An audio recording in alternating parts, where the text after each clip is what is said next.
Hey everybody, I'm doing Colbert on Wednesday. I believe that's tax day. But on the bright side, I'll be doing Colbert. You can check me out there. In the meantime, I'm just waiting for the show to start. Any minute now. Everyone will get here.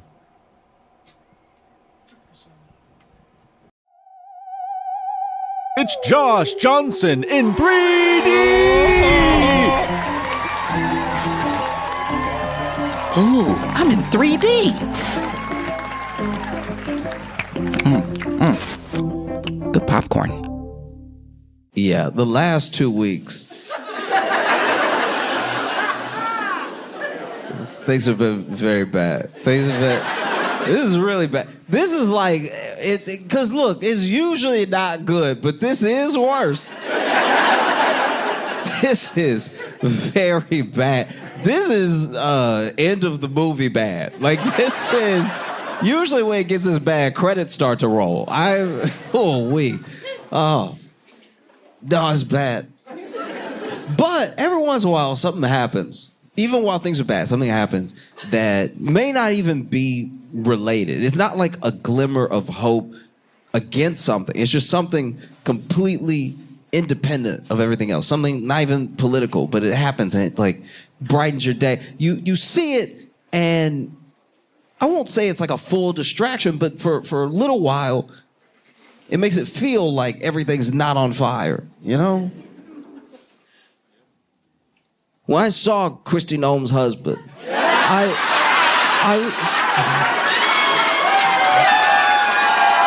was like,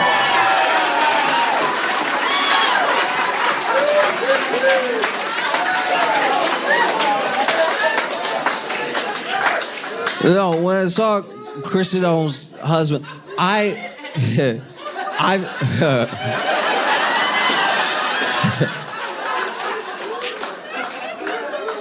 can only speak for myself, but I've never told a picture to wait so many times in my life.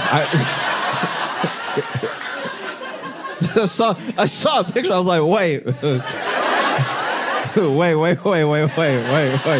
Wait. No one's in the room with me. Wait. What?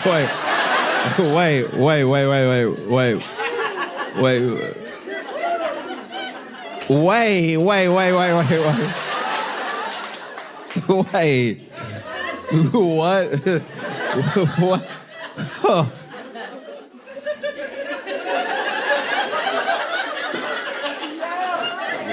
What in the Mrs. Doubtfire is going on? This is crazy.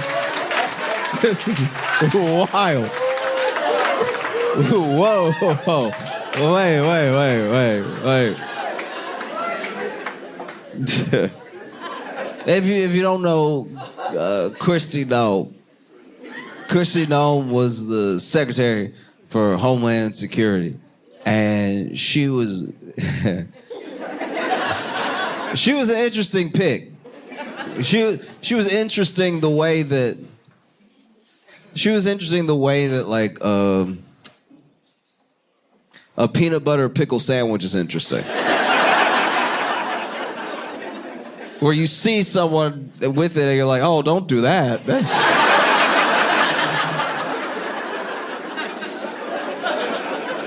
That's bound to not turn out well. I'm not even acting like I know what'll happen, but it won't be good. No, she was the Secretary for Homeland Security, and she was very bad at her job. Which is, here's the thing. This is, hopefully I can make myself clear here. This is the struggle with describing what I've been thinking ever since I saw how bad. Okay, she was bad at her job, but her job was to do bad. Like, her job was to do evil, and she was bad at it. That doesn't make her good. It just means like her job's to do more evil, but then she was bad at it. It would be like if a burglar broke into your home but then tripped and hurt their ankle. And so now they're in your house, fully broken in. They broke the window, they're inside, but they're like,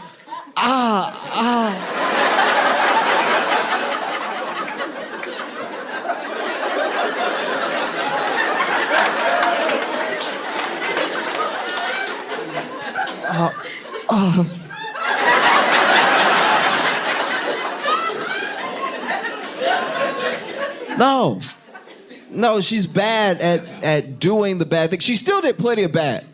No, it was still pretty evil. But she wasn't as good as the people that want her to do bad wanted the bad to be.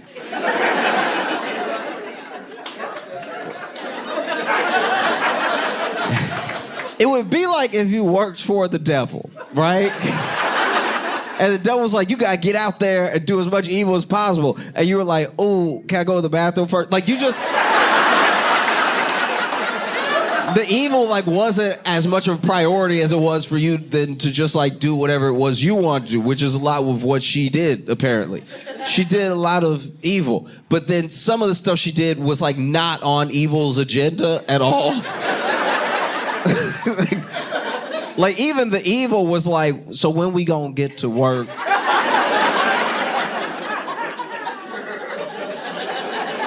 She not about that life. She not about it. She not about... I'm trying to do evil, and she just over here lollygagging. And look, once again, it doesn't make you good to procrastinate doing bad. It just means you're bad at being bad as well. It could be worse if you were good, but you're not, so it's the regular amount of bad it was gonna be. And she was bad at her job. She spent so much money.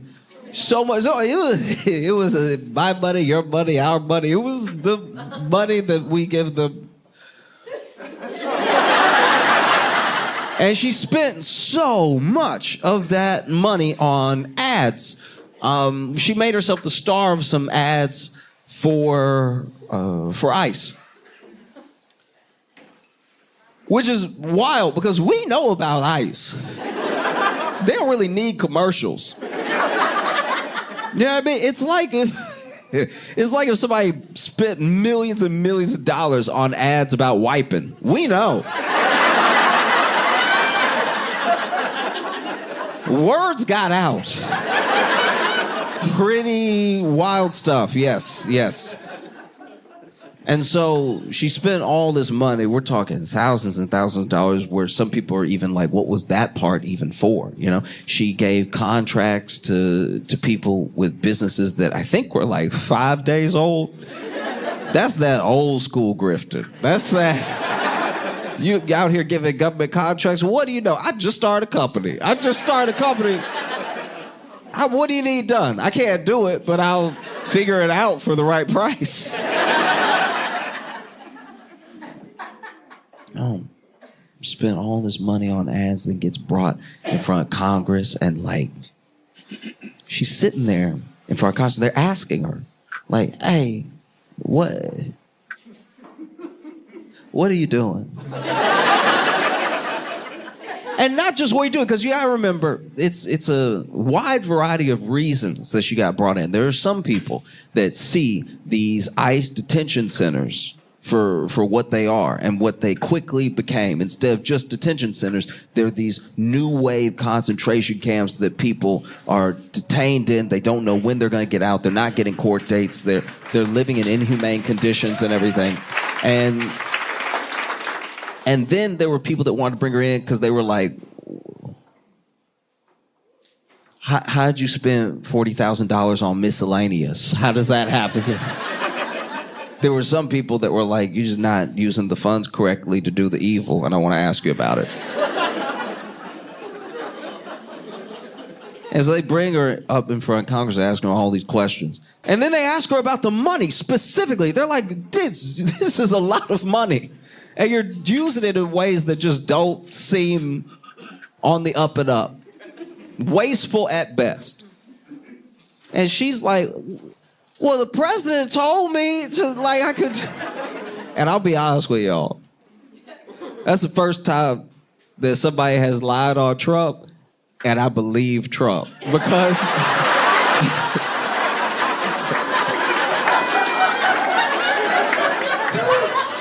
because Trump was like, I didn't know anything about this. Like, what? Trump was over here like, what are you talking about? You're not gonna throw me under the bus. That's my bus.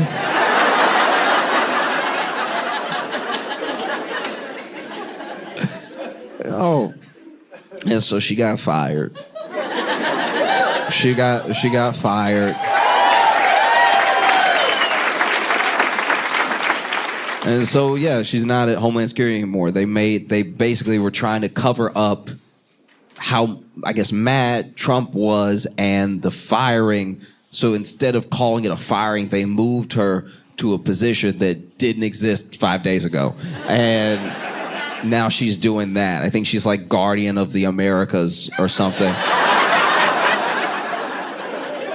They fired her for being Secretary of Homeland Security and gave her a job that sounds like a lie.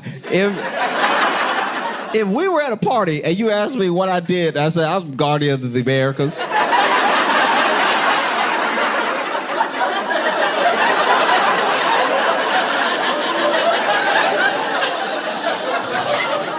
You would be like, he don't have a job. He don't have a job at all. I don't even know if I'm getting the name right, but I'm pretty sure it's Guardian of the Americas. And it was so clearly made up that day because they were too embarrassed to say they just fired her because she messed up or because she lied on the president or because of whatever. So that they made up a whole... If you went on a date with someone, and you go on a date, especially you getting to know each other, just having a good time and everything. Tell me about yourself. What, you have any brothers and sisters? All the basic questions. And then you ask, what do you do? And then they say, I'm the Guardian of the Americas.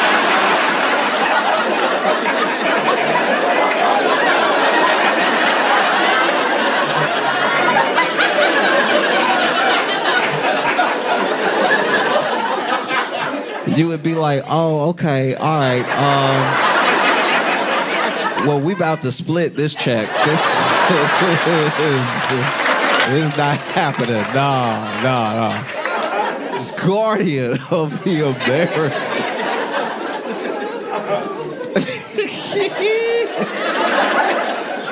Guardian of the Americas sounds like the Avenger that died first. Yeah. That's the whole reason we had to have like 4 or 5 movies, because Guardian of the Americas was supposed to show up, but then he broke into the secret lair the secret lair of the villain, and as he was breaking in, the cape got caught in the window and he tripped, and now he's sitting there.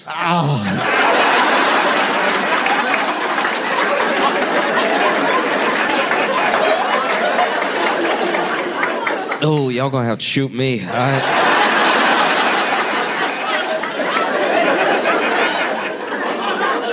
Guardian of the Americas is crazy. Oh, man. But it wasn't just Christy and her husband. Pam Bondi got fired.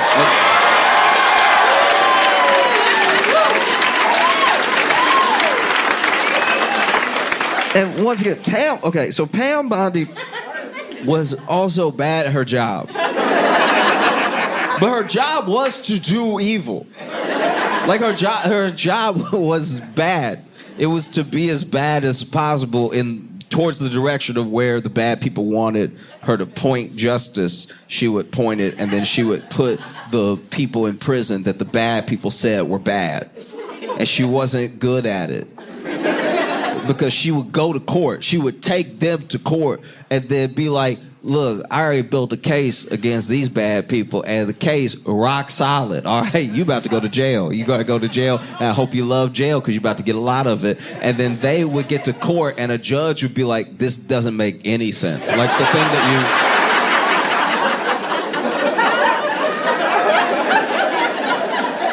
that the case that you brought before me is so ridiculous. It made me question if I know the law at all.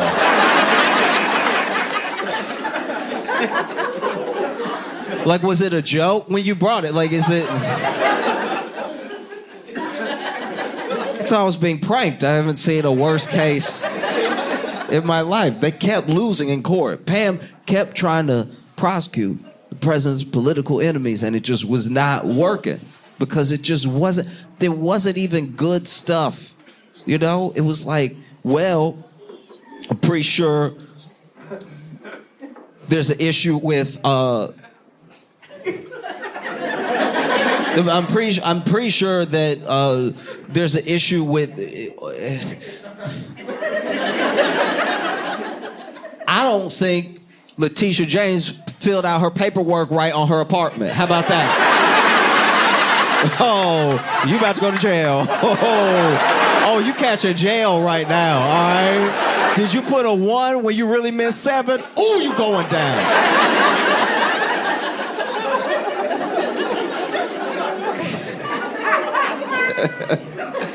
No, it was very bad cases. You know, like they were over here trying to indict Comey, right? And it's not like I'm a Comey fan. I don't look. I'm just saying what I saw. But they tried to indict Comey, and then apparently they took Comey to court, and they were supposed to present their case. And to my knowledge, the sum of their case was like, it's Comey.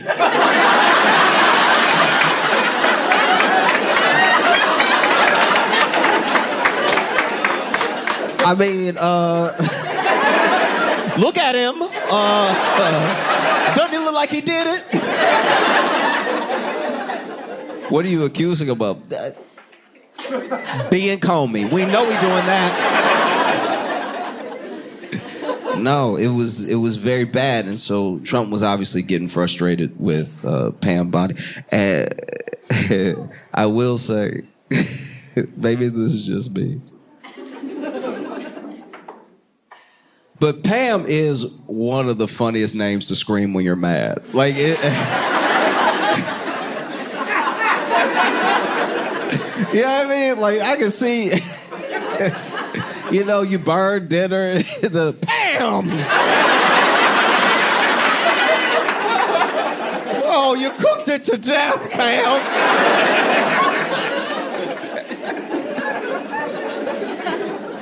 You know what I mean? Like,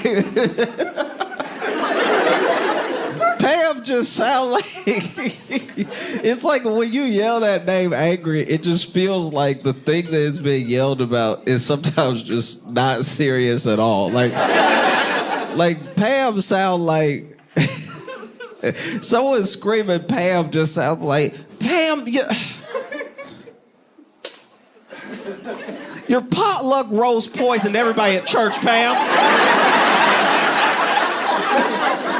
Which is it? Are you gonna cook it to death or are you gonna undercook it? Because chicken's not supposed to be pink, Pam.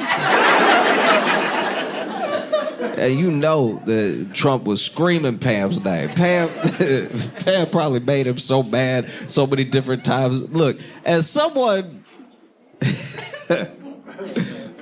who's been fired plenty, I knew Pam was getting fired.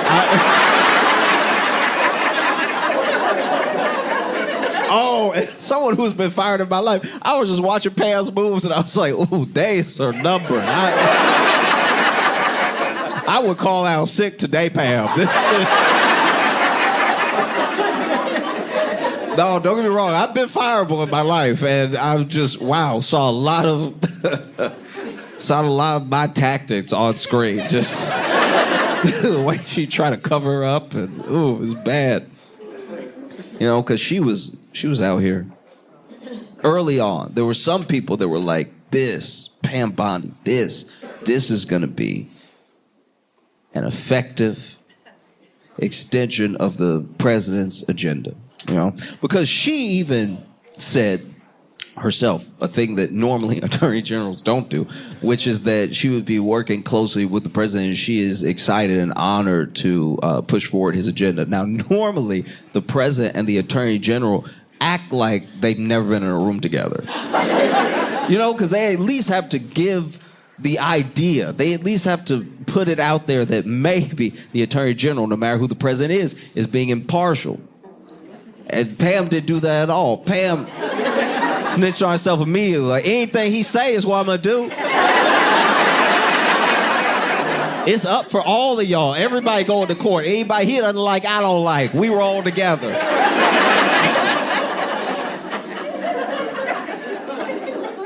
Even the way that Pam would compliment Trump, you could tell. You could tell it was just like too much. You know what I mean? Like, Mr. President, thank you first of all for your leadership. I know that we don't get to see each other as much as we like, but I can just feel you leading whenever I walk. Even like sometimes I'll be walking down the hall and I'll be like, I know he want me to go this way. I know.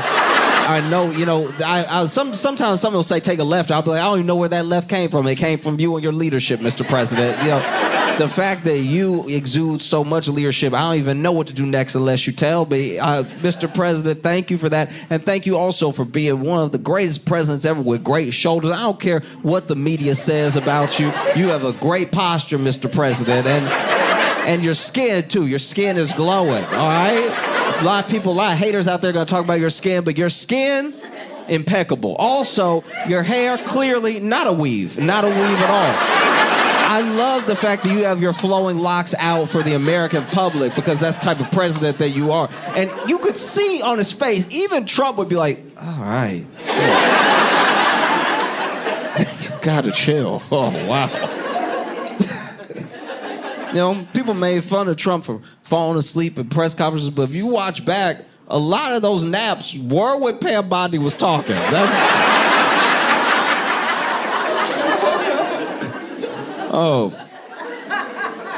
But then she was on Fox News, a friendly network to the administration. She was on Fox News, and they asked her, this wasn't a gotcha. This wasn't hard journalism. They just asked her in general because of everything that had been said in the campaign and now the Trump had won. You're saying that you have a list of Epstein's clients. Are you going to make that list available to the public? And then she's over here. It's on my desk right now waiting to be reviewed. It's what the president wants. We want to be the most transparent administration in the history of the presidency. And then, just because I know Trump and I know he likes to watch TV, I know he was watching Fox News, and I'm sure he was sitting there going, Pam!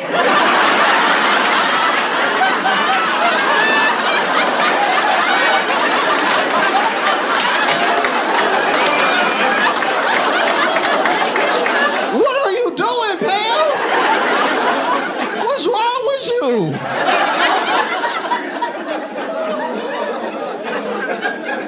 Oh. Pam Bondi had even gathered up a bunch of right-wing influencers. These are just people in like new media. We're talking online, not like legacy stuff. And I don't even know if legacy media was invited to this thing. She said that she was going to be sharing the Epstein files with them exclusively. So they got their followers hyped up. Everybody was like at the edge of their seat. They showed up. I'm pretty sure they were at the White House and they're all dressed up and everything. And they're like, this is what we called it. This is what we voted for. Most transparent presidency in the history of the presidency. And then she passed out folders too. It said Epstein file phase 1. There's going to be sequels. Passed them all out. And then these people quickly realized that everything they were given was stuff that was already available online, like things that were already out. They were given no new information. This is a waste of their time. It was a ruse. It was like, it didn't even seem like a worthwhile plan. Why would you give the most chronically online people a bunch of stuff that was already online like it was going to fool them? I'm sure Trump was sitting there like, Pam!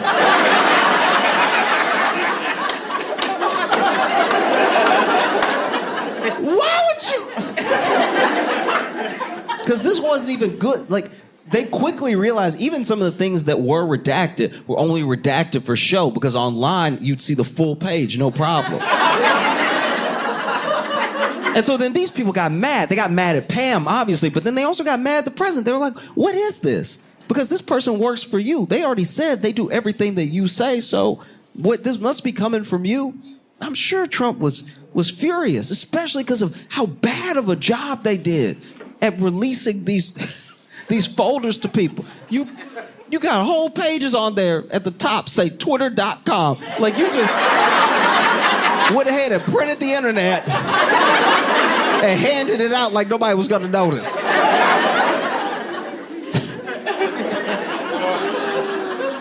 Oh, it was bad. And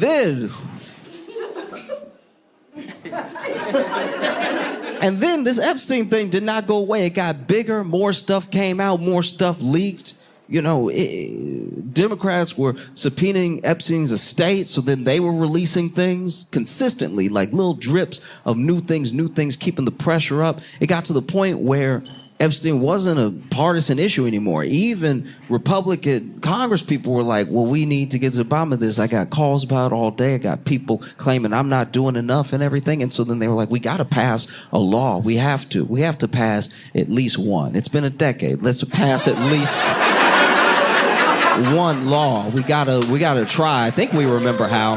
And they voted on it. And even optically speaking, because of what it is, because of what it's meant to do, this law that's supposed to release the Epstein files to the public so that we know what's going on, anyone who stands in the way of it looks like they're hiding something or looks like they're working for somebody who has something to hide. And so even Trump, when it gets across his desk, he knows he has to sign it. It'll look so bad if he doesn't sign it. So Mike Johnson and Pam Bondi completely let this man down. He signs it and they start releasing it. And I'm pretty sure that as a government, we don't understand what redacting is anymore because they redacted stuff that didn't make any sense. They would redact pictures, so you would try to print something out and it would just be one black page and people were like, what is that? That doesn't make any sense at all. They actually let survivors' names leak and then redacted the names of people who were supposed perpetrators. And then on top of all of that, you got them trying to redact after the fact. They released things that you could read the whole page. They realized that they didn't mean to release that, and so then they tried to redact it the next day, but that's not how redacting works.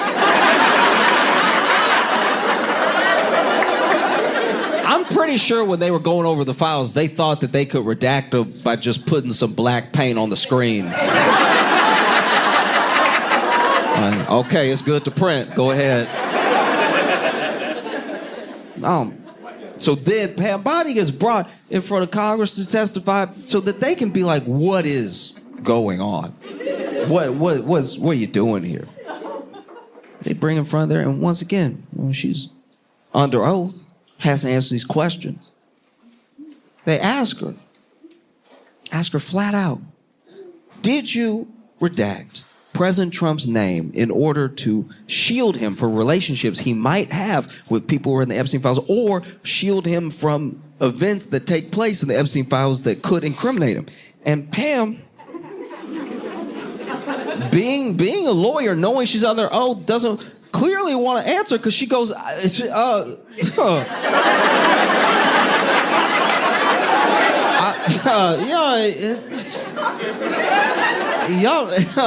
even,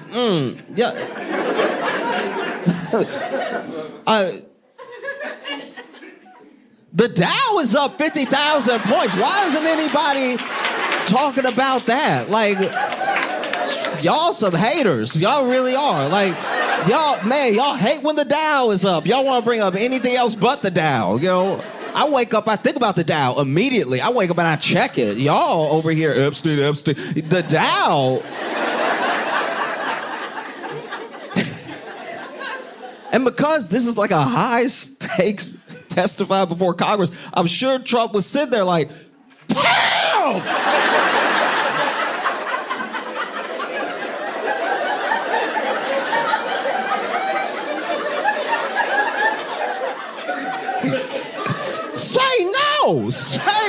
Say no. Go to jail. I'll pardon you. Go to jail. What are you doing, Pam? Out of your mind?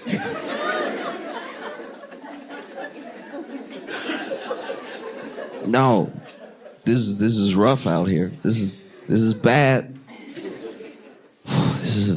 oof, this is very bad. He's not having a good time.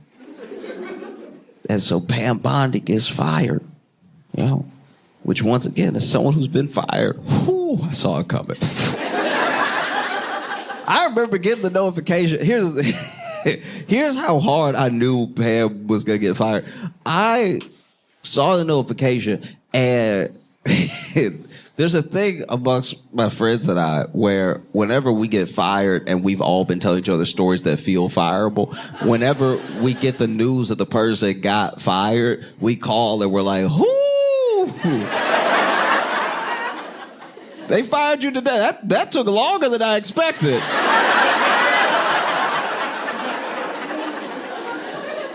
And I knew Pam Bondi was going to get fired so hard that when I saw the notification, I went in my contacts and I don't have Pam Bondi's number.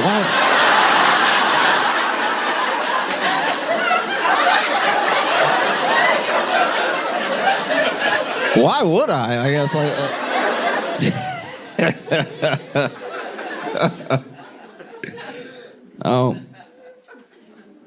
and then it feels in the midst of all this stuff happening that everyone is closing in on him about the Epstein files, and all the questions are getting more and more direct. They're also becoming more and more clear, because you got to remember, if you rewind like 2 years ago, there were so many things that we didn't know, and there was so much like mystery around the files that someone might even be onto something. And it's impossible to know who's right or wrong about any of it. And so as everything just felt like it was really closing in, and the public at large had a better understanding of not just the way the world is working now, but also the way it was working back then when all these things are happening. If you're Trump, what do you do? What do you do? You clearly go to war.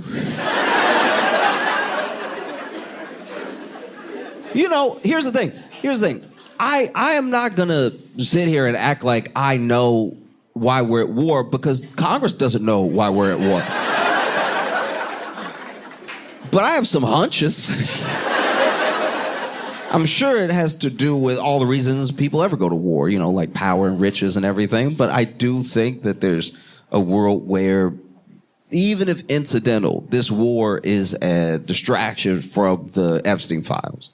Because it's hard to be at war and pay attention to a lot of other stuff at the same time. I've never been to war myself. I know you can tell. I have never been to war, but I imagine, from what I have imagined, what I've been told from people who I know who have served, that when you are at war, there are certain things on your mind and certain things that couldn't be further from your mind, And so I think that the war starts, and people don't know at first if we can even call it that, because you do need Congress' permission to go to war. So at first they're like, operations. No, we're just doing combat. It's not war. We're just doing combat over there. Why y'all keep calling everything a war just because we blow stuff up? Like, y'all dramatic. Like, everything that blows up isn't a war. Do y'all think firecrackers are a war? Do you think you're at war July 4th? No, come on now. Just because we have targets and we talk about hitting our targets and completing objectives and having a mission doesn't mean it's a war.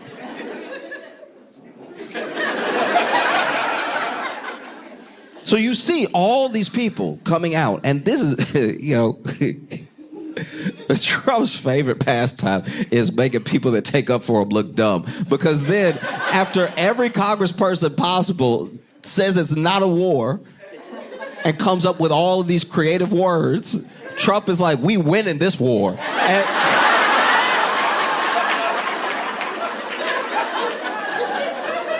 Bruh, what are you doing? I spent 15 minutes on CNN coming up with other words that are clearly the synonyms for war, but just aren't the word war. And then you just kick the rug from under. Okay. And then it's very unclear through even the president's messaging where we're at with the war. Because we are fighting a war and we're winning. We're winning, and we would like some help if we can get if anybody is willing to help, that would be great. But like no. Look. If you want to help, you can. We'll accept the help. But like, we don't need you. Ain't nobody need you. Honestly, I'm like offended you would even think that we need you stepping up right now because we winning this war. All right, we won already. And if you would like to come over and help us win some more, then we... But if you don't, that's fine, because we already won. It's over anyway. It's been over. It's been over unless you feel like helping. It's been over. All right? We were winning, and then we were winning, and then we won. We won. We won. And that's why we got to keep fighting, because... when something's already over, that's when you start it all over again to continue. No, the whole thing was insane. Nobody knew what to say. And nobody knew what he was saying when he was saying it.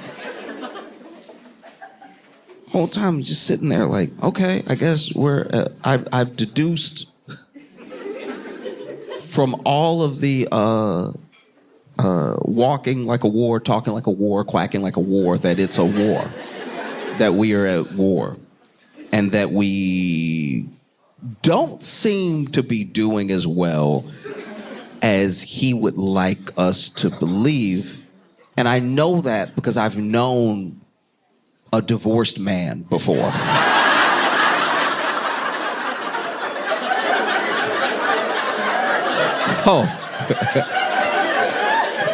Oh, I don't know if you ever met a divorced man, but they've gone through all of these Iran war stages in real time in front of you. How you doing? I'm good. No, I'm good. I'm great. I actually could be greater. I'm worried. I'm worried because if I was any better, you wouldn't be able to handle me, all right? All right, nobody can touch me. I'm feeling myself right now. You know what I mean? I'm back on my feet and everything. I got my freedom, because you're free. As a man, your freedom is the most important thing. Don't ever let somebody take your freedom away from you. So I'm free. I'm free. I'm completely free, all right? I'm done with her and I'm free. So if you want to hang out or anything, like, I'm free. Like, if you... But I'm good. I'm great. Got out of the house because, it was too stuffy in there. Her energy bringing me down and stuff. I didn't want to have to deal with any of that. She was always like a spoil sport and everything. I'm just out here trying to have fun, be myself, live my life and everything. So I'm out of the house. I don't have to deal with her and her rules about the house anymore. Oh, you can't put your poster here. Oh, we can't have pizza for dinner. Oh, you know what I mean? Like, I'm out of that house and it doesn't matter. I do what I want. So if you have like a couch I can crash on or anything like that.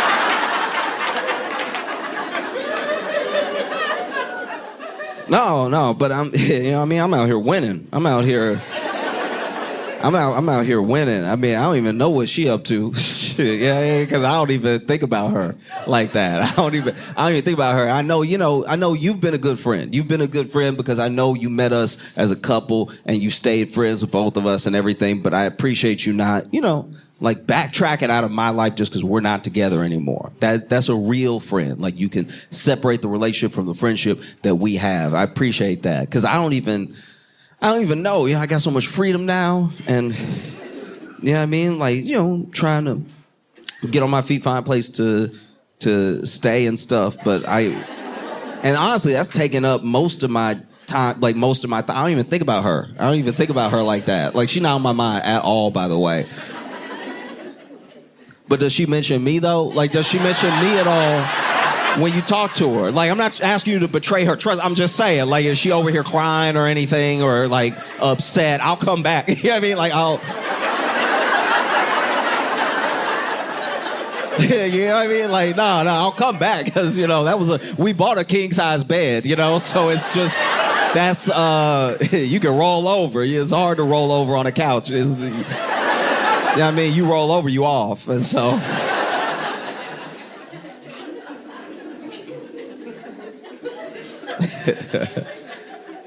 Oh, we're in a bad spot. And there's a thing that I think is really important to pay attention to because I do believe it's going to keep happening. I am not claiming to know what's going to happen next. I don't have any special powers or anything. I just recognize some patterns, and I think that it's an interesting pattern that I've seen in other places that I'm seeing unfold right now, which is you start this administration, and you have all of these women in positions of power.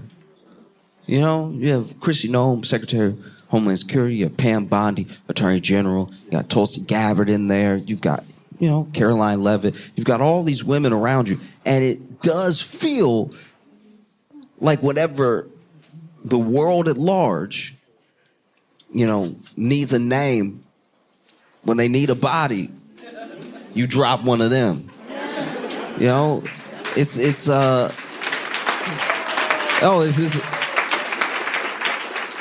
it's like mind-blowing. It's like you can read it. You can see it happening. Like, okay, as soon as something happens with the CIA, as soon as there's a blunder that you need someone to blame it on, Tulsi's going to be gone. As soon as there's bad enough press where even your allies have turned on you, or you've done something that is so indefensible that Caroline can try, but she'll be gone too. I mean, and I don't claim to know who's going to be next or anything, but I do think that if they are people who recognize patterns, you might want to ask yourself the question of, is it really worth it to be tied to this administration, to be tied to this person? It doesn't make a lot of sense to me. And once again, I don't know who's going to go next. I do think it's going to be Kash Patel.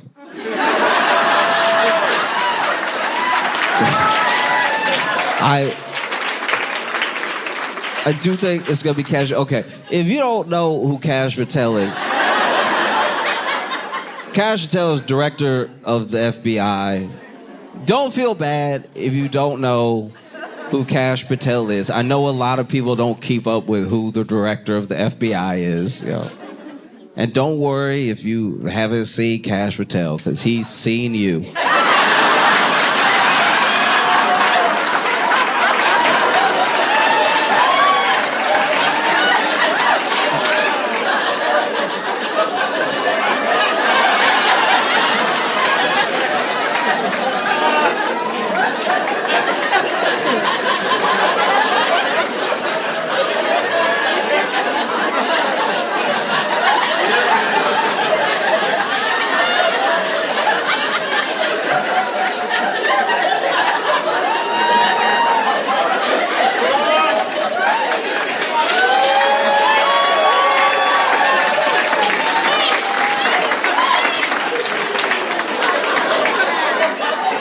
I need a second. My eyes burn so bad.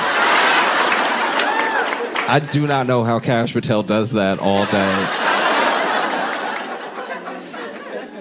Oh. Nah, Kash Patel, I'm pretty sure can see in the future. I've never seen... Ooh-wee. Yeah. Kash Patel look at you like... I feel like any conversation I ever had with Kash Patel, I would just be like, are they behind me? Like, why are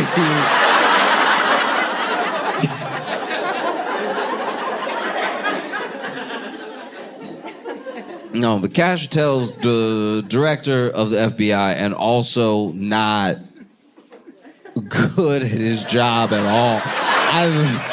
This is very bad. He's very bad at his job. I don't know fully what his job is, but I know as much as Kash Patel knows about what his job is.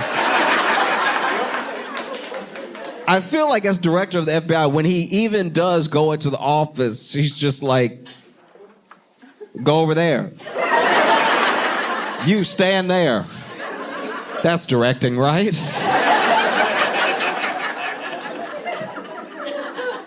Oh, Kash Patel, keep using that plane. Keep using that private plane. Non-stop. Burn it up. That's your money. No, that's if you ever see it in the air, you'd be like, oh, this is my money. No, he's using your money as jet fuel to take the jet to places he doesn't need to be. It's crazy. He doesn't even lie. This dude doesn't even lie about it. This is how I know he's not smart. There are crimes in every state in the U.S. every day. Not like rampant crime that we've never seen before. I'm just saying like something ends up happening everywhere, every state, every day. Just pretend you're going to investigate one of those. People do that all the time. You've never run an errand at work and then got back to the office and then were holding the Starbucks, realizing you didn't think of a cover story.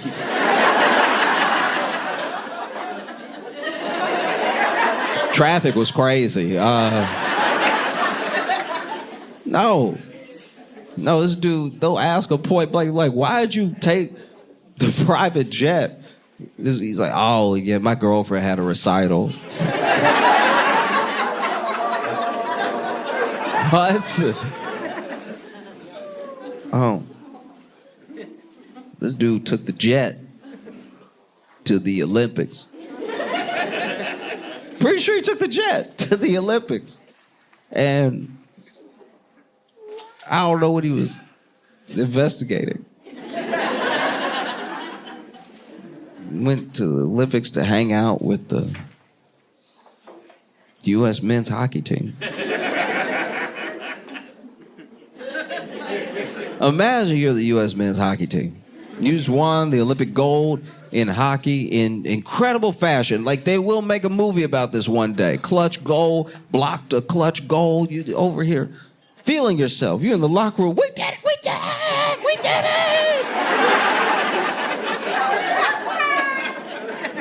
it! Excited. And then you get a knock on the locker room door.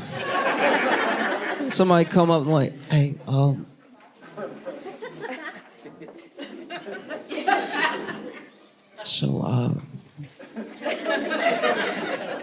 yeah, so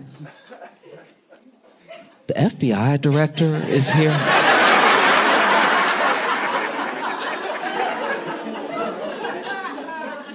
They probably would have turned on each other so fast. They're like, Ryan, what'd you do?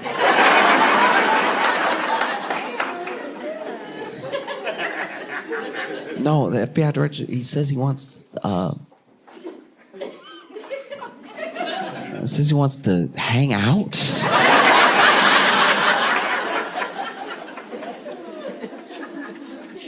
What do? You know, just not even at home, and now the FBI director wants to chill. But yeah, we did it, guys, we did it. Okay. No, it's just not serious at all. This is the FBI that we're talking. The FBI.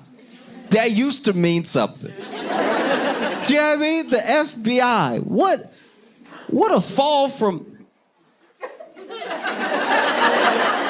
It's the FBI. And now they got a director can't even function. We don't know what he's working on. And I'm not saying the FBI director always makes it known what they're working on, but like with this FBI director, you can tell. You can tell he's not working on anything. Every time people talk to him, he look caught. Every time. They'll be like, where are you on the investigation? He'll be like...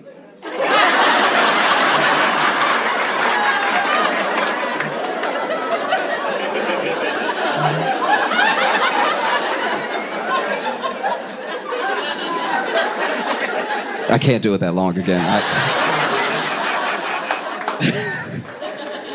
God. Man, how does he do that? That Cash Patel need like a Visine sponsorship. That's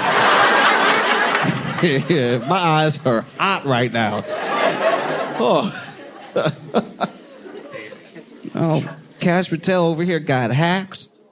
He got hacked by what seemed to be Iranian hackers. They broke into basically his private stuff. His like not his government profiles and everything. This is just his like even before he was ever FBI director. And it's like his emails and some of his profiles online and everything got hacked. Do you know how embarrassing that is? He's the FBI director. It would be like if you were police chief and you went to do a press conference and you looking around like, y'all, who took my gun? Who took my...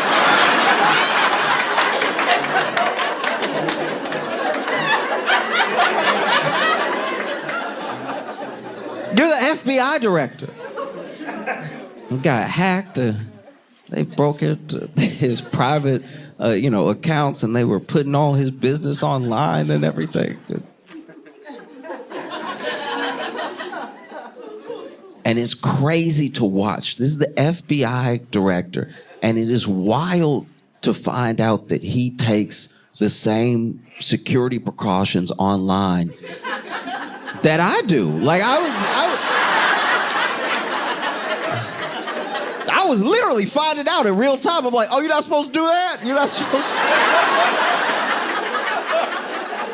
to... Wait, you're not supposed to have the same password for everything. That's bad? I thought 1, 2, 3, 4, 5 exclamation point was a good password. No. They hacked this man. They got his profiles and stuff. Released all that stuff. They even found his user profile to an adult website. I know. And a profile that he started on January 6th.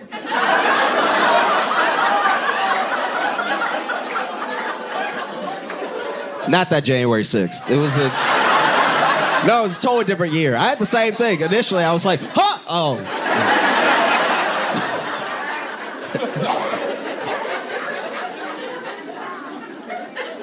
No. Iranian hackers are the reason we know that man's profile on a bunch of things is Spider Cash.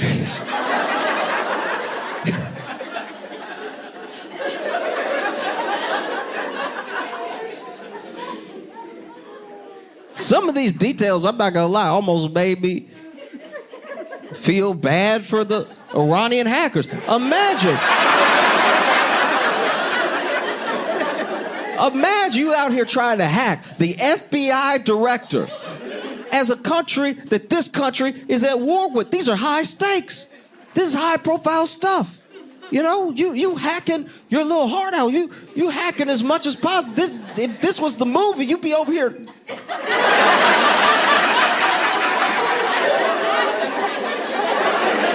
I don't actually know how to hack. I just know in the movie they always start typing harder to hack harder.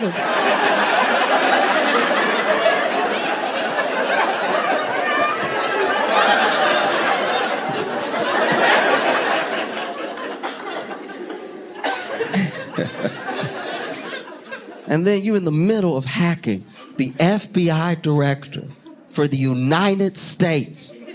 And in the middle of your hack, you see some stuff, they go, ugh! Like,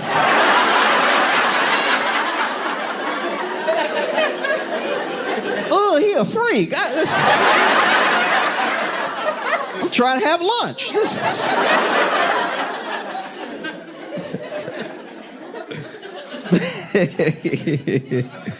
No. It's the FBI. This is embarrassing. Not saying the FBI was doing like a whole ton of good before Cash got there, but like, I don't know. You would think it's a pretty powerful institution. And now the director is somebody that we don't really trust to do anything. That's rough. I can't get over it. The FBI. What a fall. Used to be so powerful. Used to be so influential. You know what I mean? Like spoke like these spooky feds. Used to wonder. Used to have conversations and you're like, are you a fed? You know what I mean? It would be high profile stuff. There'd be like gun running. There'd be drug deals and stuff. Are you a fed? How do I know you're not with the feds? I'm sure now criminals are like, I know you're not a fed. I don't even know if they have funding anymore. I'm pretty sure all the feds have to push the jet to get it started.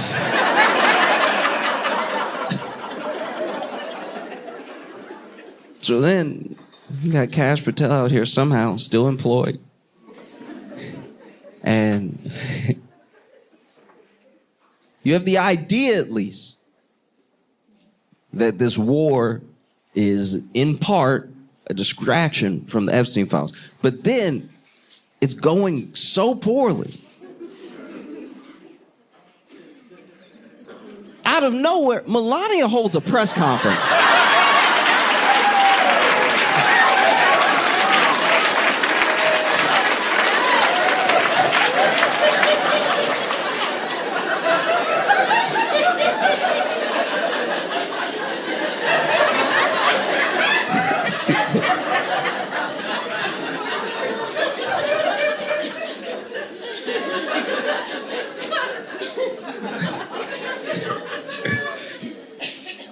Melania holds a press conference where she comes out and she talks about how she, like,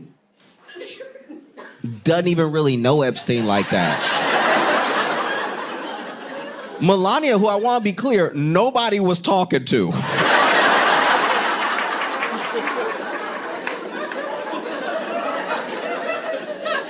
Melania walks out. This is like official. This is like a full press conference. We're not talking about like front-facing camera TikTok. This woman goes out and is like, hey, just so y'all, like, I heard what y'all been saying, and I didn't roll with Epstein like that. I didn't know him like that. You know, we went to some of the same events that were at his house. It's like,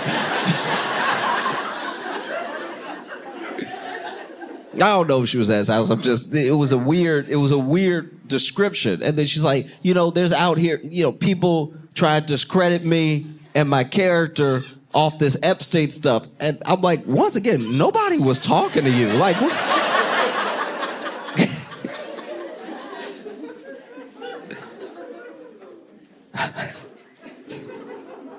When I was in middle school, as a kid that was a little bit more self-conscious than the rest of us. We're all teenage, and we're all, like, you know, a little insecure about our bodies, except for the ones who are already on the football team, who already bench press and stuff. Like, the rest of us are like I was lanky.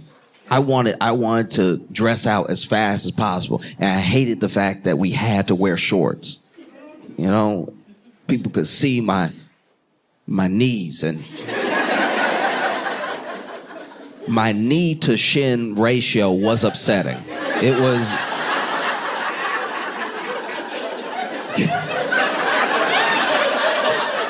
No, it looked, I don't know, yeah, it looked.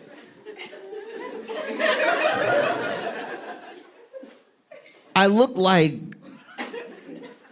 you know how they make the action figure with that, like, bolt for the knee? It looked like that. And when I would stand, I was self-conscious about that too, because for a long time, I'd be in junior high, and I didn't even notice this until people started pointing it out, where I stood weird. Like, I've always stood with my feet slightly out, you know? But I was over here with my feet. Every day I'd be like this. It was crazy. And it just called more attention to it that my foot was almost backwards when I had to wear shorts.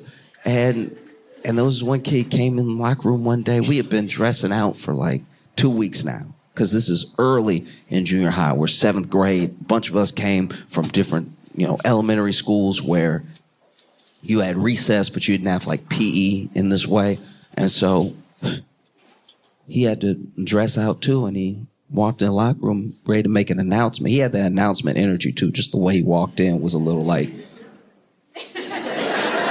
he was a coach, Walked in and got loud immediately, caught everybody's attention because we were all talking, but he was like, all right. I know what everybody been saying about my feet.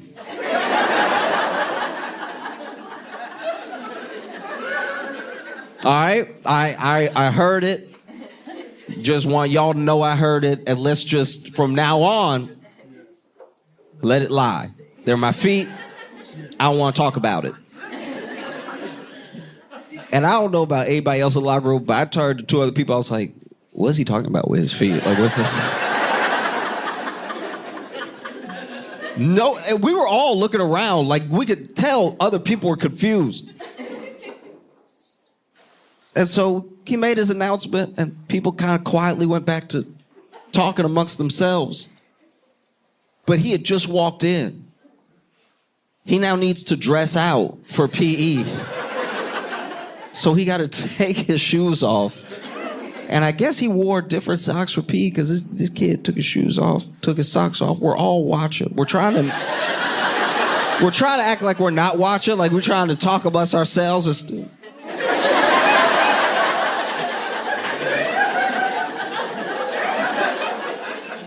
And this kid took shoes off, took his socks off, was going to put some other socks on, and he had like very webbed feet.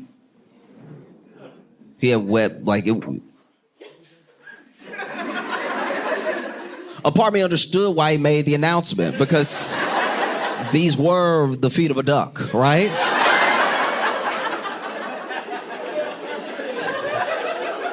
And I'm not one to mention anybody else's appearance because I'm over here with knees that look like fists.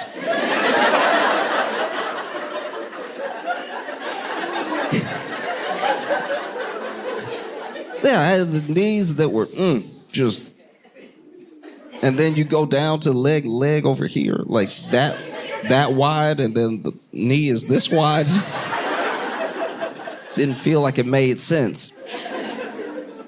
And so I thought about that for a long time. I thought about wow, I wasn't thinking about his feet at all. And then he made that announcement, and then I saw him, and I was like, oh, okay.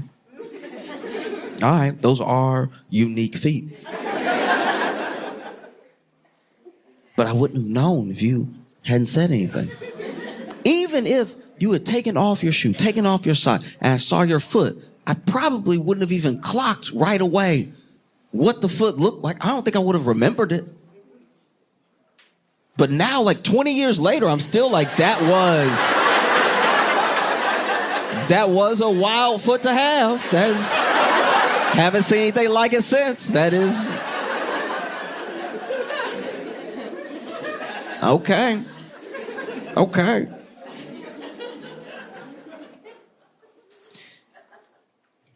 And when Melania started talking,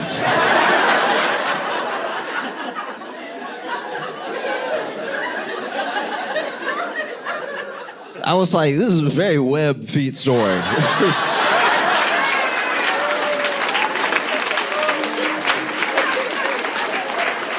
I'm going to be thinking about this for years. Imagine.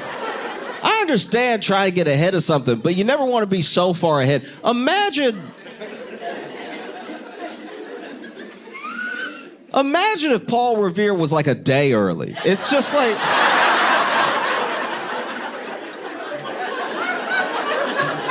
Do you know what I mean?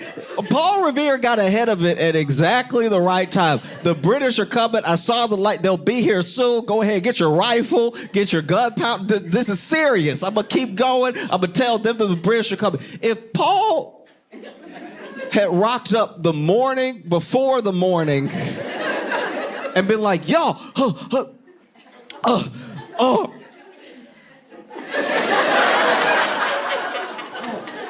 the British, they coming. They're on their way. People have been like, huh, what? Oh, okay. Wait, how far? How much time do we have? At least a day. You got it at least.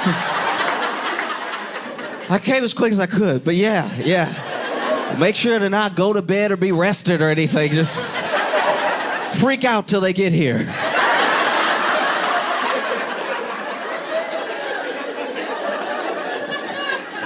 No, there's getting ahead of it, and then there's creating it. Because now Melania come out, and even the news. Look, I watch a lot of different news. I do my best to watch as many news sources as I can that feel like at least some sort of like viable information that can be cross-referenced against another news source. I don't just rely on one, but I do engage with all of them, whether it's the legacy media or it's online, you know. And what I was watching when I watched Melania's address, when she got done, just the news I was watching at that moment, I can't speak for anybody else. The news that I was watching when she got done, they went from her, she walked away from the lectern, and then they went back to regular news, and the news was like, I don't know what she's talking about.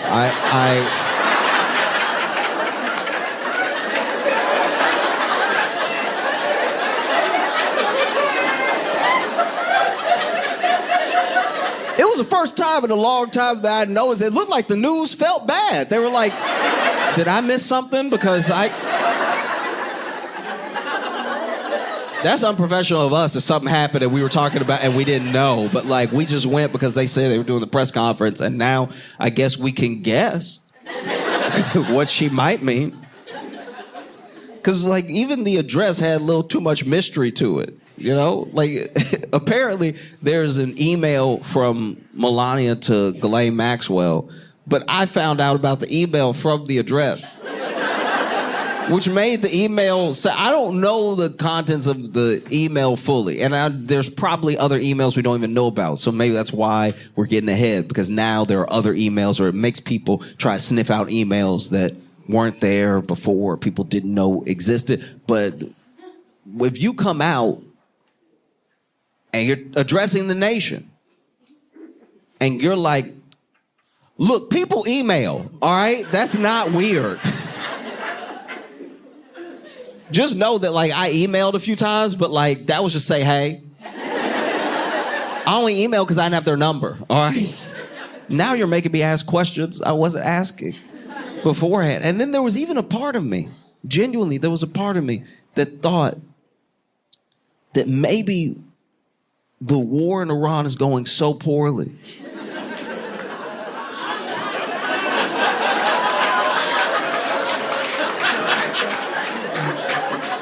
that Trump was like, Melania, you gotta get out there. You gotta.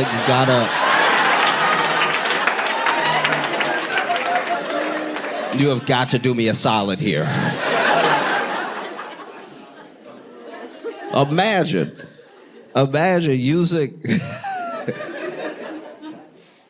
using your distraction to distract from the thing you were initially trying to distract from. It's almost like if somebody was bad at their job that was evil. And being bad at doing bad doesn't make you good. It just makes you bad at being bad. But isn't it better when people are bad at being bad than if they were good at being bad?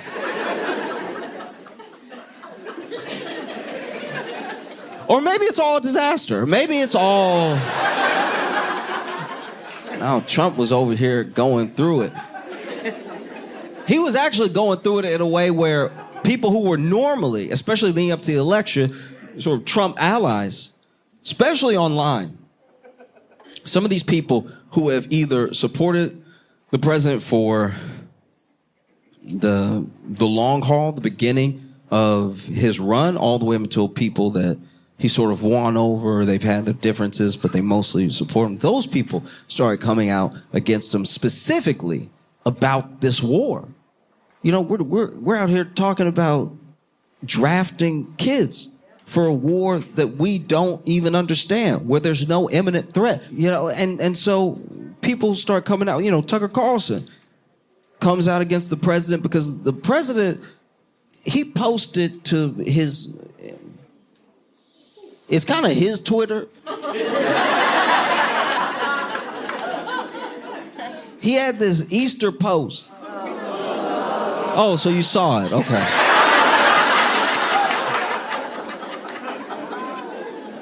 He had this post where he talked about truly doing a war crime.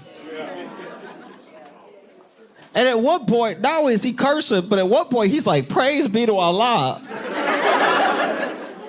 And I was like, there's gotta be AI, right? Like,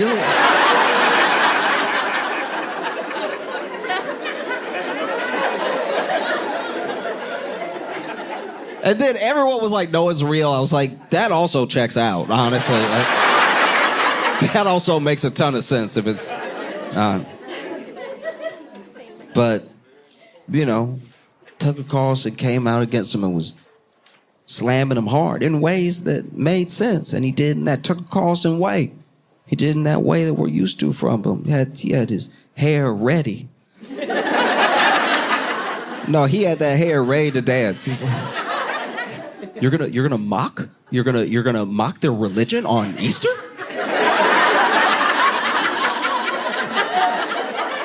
on Easter?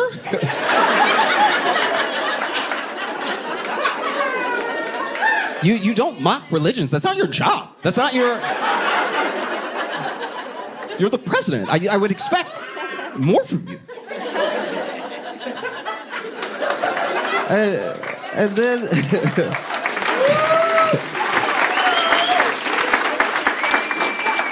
And like Megyn Kelly came out against him. Megyn Kelly a weird one though, because Megyn Kelly was like, can we just stop? I'm so sick of him. Can we just stop? You don't bomb civilians. You don't kill an entire civilization or even threaten to. You're the president. But then, like a day before, Megyn Kelly pretty much said he could nuke someone and she'd probably still vote for him over Dems. And so I'm like, Megyn. Meet Megyn. Like, y'all should have a conversation. Why are you talking to me? You had Tucker Carlson, you had Megyn Kelly, you had Alex Jones. Alex Jones, if you talk about being online, that's a heavy hitter. Alex Jones comes out here and is like, I don't.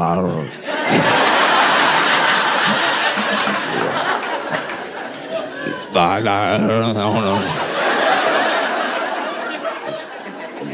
don't understand what the president's doing. It can't be understood what the president's doing. This doesn't make any sense at all. It's not what we voted for.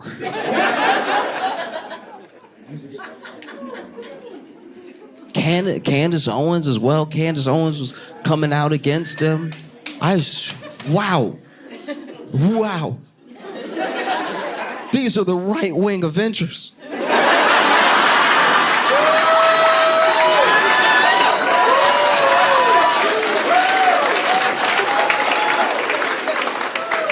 So the right-wing Avengers that try to take down Thanos, and they... Who knows? They might win. I don't know which movie this is. Then Trump came out against them furious. Trump was mad because we think Trump can't read.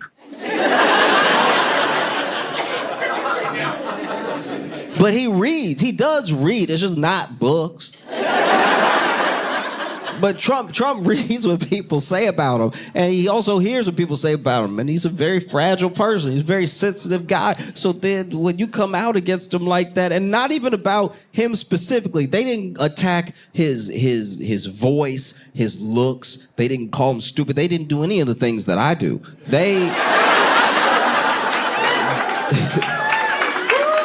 They were attacking him purely on the merits of going to this war. And Trump, he got mad. This dude got so mad, I'm gonna read you what he said about him. Oh, he was furious. Okay, wait, this dude,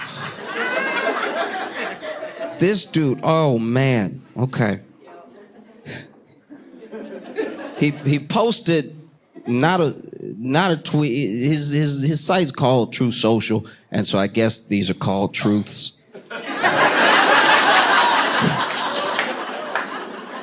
Okay. All right. So he said, I know why Tucker Carlson, Megyn Kelly, Candace Owens, and Alex Jones have all been fighting me for years, which is not true. Especially by the fact that they think it's wonderful for Iran, the #1 state sponsor of terror, to have a nuclear weapon. This is also what's weird about that. You already attacked Iran, and you said you completely wiped out their ability to have a nuclear weapon.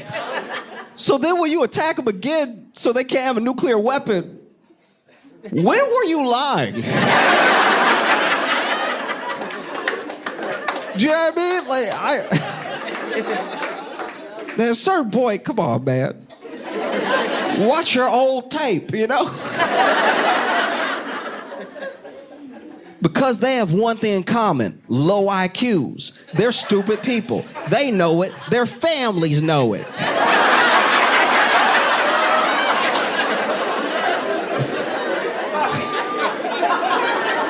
And everyone else knows it. 2. I read it like that because he put a comma after it, but then put 2 in all caps with the exclamation point. No, he didn't put it in all caps. I don't want to lie on him. He didn't put it in all caps. He just put the exclamation point. That's my bad. Look at their past, comma. Look at their record. They don't have what it takes, and they never did.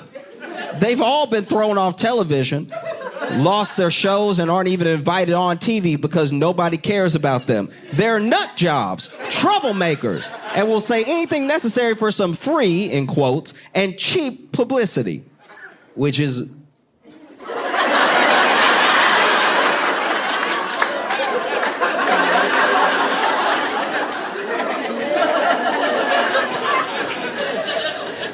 Now they think they can get some clicks, in quotations, because they have third-rate podcasts. But nobody's talking about them. And their views are the opposite of MAGA. But you're talking about them. You're talking at third rate. Third rate is unfair. These are actually, sadly and terrifyingly, the most popular podcasts in the country. They are the opposite of MAGA, or I wouldn't have won the presidential election in a landslide, all caps. MAGA agrees with me and just gave CNN 100% approval rating of Trump, in all caps and quotations.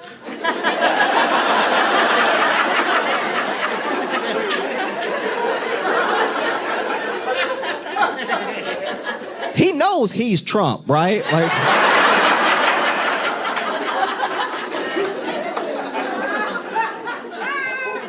Not hand-flailing fools like Tucker Carlson, who couldn't even finish college. He was a broken man when he got fired from Fox, and he's never been the same. Perhaps he should see a good psychiatrist.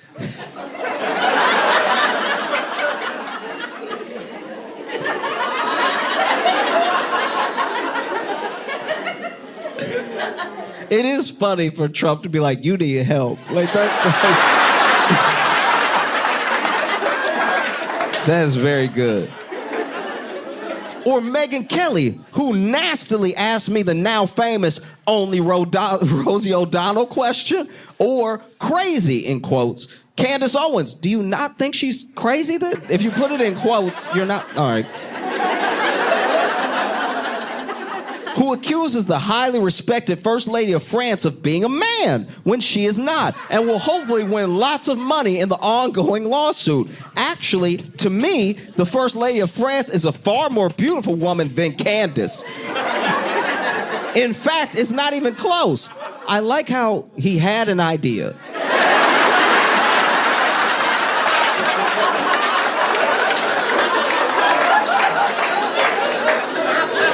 This is your post. You can post whatever you want. You clearly did. And I've just never seen someone so clearly think with their thumbs. Like,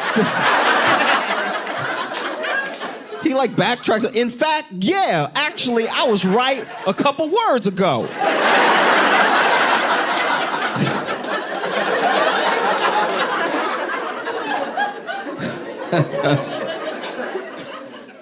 In fact, it's not even close. Or bankrupt Alex Jones, who says some of the dumbest things and lost his entire fortune, as he should have, for his horrendous attacks on the families of the Sandy Hook shooting victims, ridiculously claiming it was a hoax.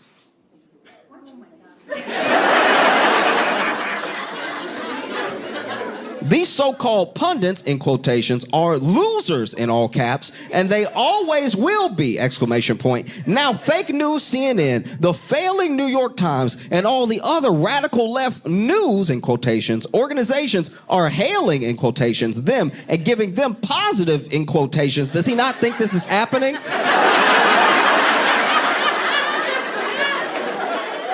Normally, I really, like, in person-to-person, like, interactions, when people do the air quotes, I need it to be, like, legally binding. When people do air quotes, it's very important to me that the reason they're doing air quote is because they think the FBI is listening, or, like, you know what I mean? Like, they're like, I'd never want him to die. Like, that needs to be the reason you're doing something. Stop just doing this to do this, because I don't know what this is. People overdo it all the time. And if you watch me do it, you can't tell if I'm upset or not. Because doing this all the time doesn't make sense. No, it's crazy. It's truly jarring. Okay. No, we're halfway there. Don't worry.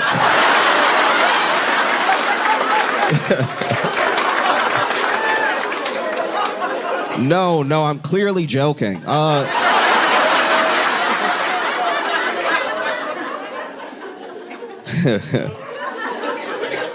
And giving them positive press for the first time in their lives. They're not MAGA, all caps, but I think you use all caps for MAGA all the time. They're losers just trying to latch on to MAGA. As president, I could get them on my side anytime I want to. But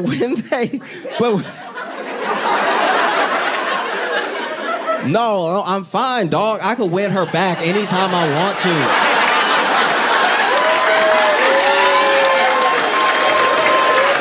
No, look, listen.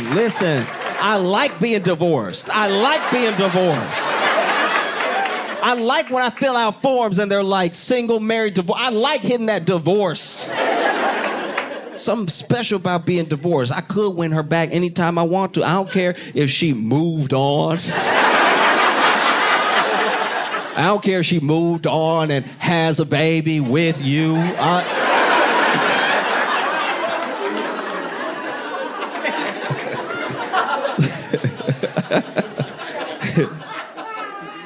I could get them on my side anytime I want to, but when they call, I don't return their calls because I'm too busy on world and country affairs. And after a few times, they go nasty. In quotations.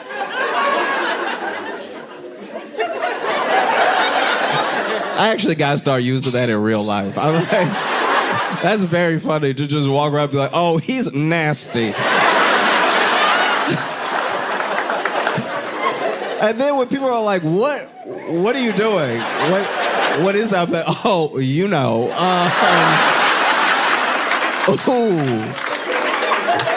Ooh, he is a freak, okay?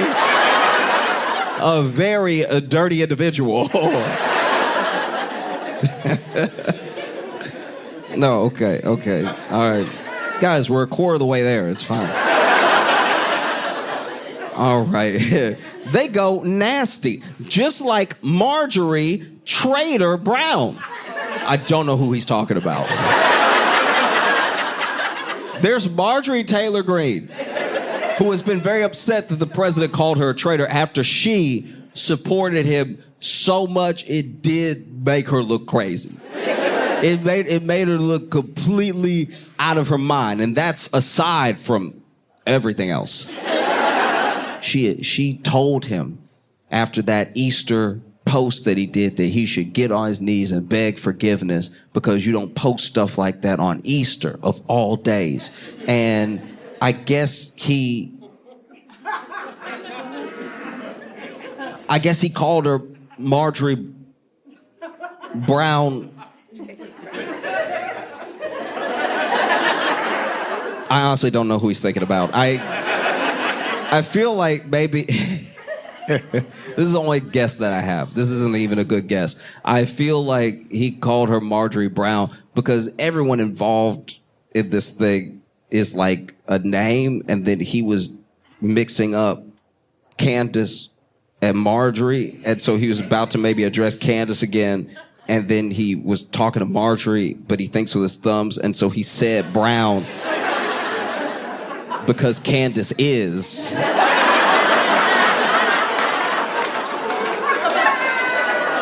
I don't know. All right. Maybe there's a Marjorie Brown we don't know who did betray him. No, like I don't know everyone in politics. Like I watch the news all the time and I try to learn who everyone is, but like I don't know everybody. Maybe there's a Marjorie Brown that's a traitor and she did him dirty, broke his heart. But I no longer care about that stuff. I only care about doing right for our country. MAGA is about winning, all caps, and strength, all caps, in not allowing Iran to have nuclear weapons, which he capitalized nuclear and weapons, and I'm not sure why. MAGA is about making America great again, which is in all caps, and these people have no idea how to do that. But I do, all caps, because, only word not capitalized in this entire sentence, the United States is now the hottest country anywhere in the world. I don't know what hottest means. President Donald J. Trump. And this seemed to be the thing that actually lost him a good amount of support online on that Truth Social, right? I'm not saying that everything is over, but it does feel like there's a crack, there's a schism. There is like a MAGA civil war happening with like the Avengers on one side.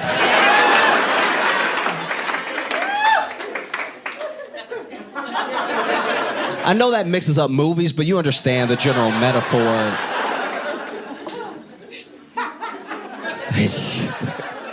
Oh, and so then, my man doesn't know what to do. He doesn't know what to do because all these people are turning on him. All these people are turning on him because of a war he started that some people think at least was in part to distract from the Epstein files. What does he do? What do you do now? You're losing the war that you started. And your people are turning on you. And you still haven't fixed the initial issue, which is like whatever it is that you're so scared of people finding out that's in the Epstein files. So what do? People always say Trump is playing 3D chess, and I'm scared he might not even understand Foursquare. This is like...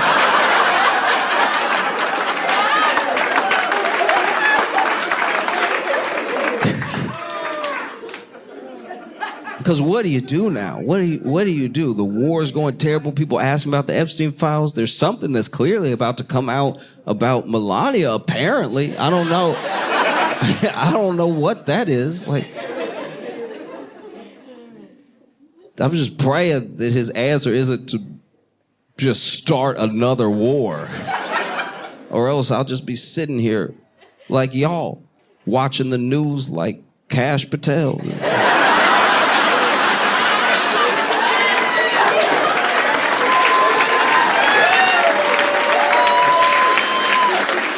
Charlotte, y'all been great. Thank you so much. I appreciate y'all.